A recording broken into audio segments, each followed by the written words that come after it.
My name's David and I work at the Bendigo Discovery Centre. In this video, I wanted to share some of our thoughts about inquiry-based learning, and in particular, why we think it's a really important part of teaching STEM. The concept of inquiry-based learning has been kicking around for a long time, but at the heart of it is the idea that we learn best when we're asked to take a more active role in our own learning. Not when somebody's just talking at us and asking us to remember some information, but when we become engaged in an activity that means something to us and we're asked to come up with our own solutions. There's a quote about inquiry-based learning that rings true for me and the way that I learn. If I hear something, I'm likely to forget it. If I see something, I might remember it. But when I have a chance to actually do something myself, that's when I'll properly understand.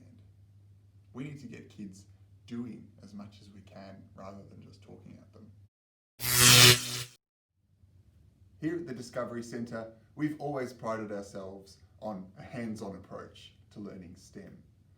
But a few years ago, we realised that too much of the time in our workshops was taken up with students listening to a presenter and then just trying to replicate what they were doing at the front of a class. We decided we needed to incorporate inquiry-based principles into more of what we were doing in our everyday practice. Now, what did that mean?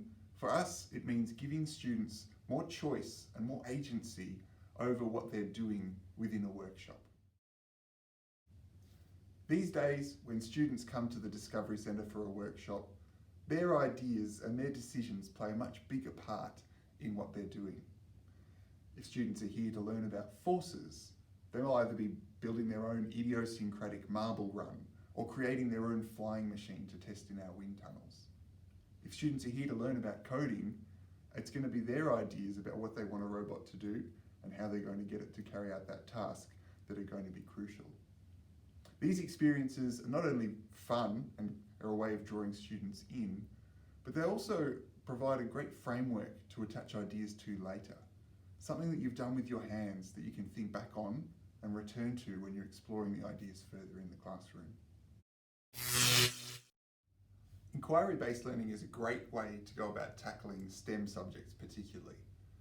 Some kids can have the notion that for subjects like science or maths, there's a set of facts and right answers that they have to know and understand, and that's what the subject's about. When in reality, science is a lot like inquiry-based learning itself. People have to investigate and explore, think of experiments, try things out before they come to a proper understanding. Science is always changing and evolving. So when kids have a bit of first-hand experience getting in there and tackling a problem with their own hands and their own ideas, it can help make science that bit more accessible. Incorporating inquiry-based learning into a subject can seem intimidating. It might look messy or like something that you can't necessarily control very easily. But there's a few simple ways that you can just bring it into the classroom. Start with these 3 questions. Is there a way for my students to get hands-on with this idea? What questions can my students think of to do with this subject that they might like to investigate?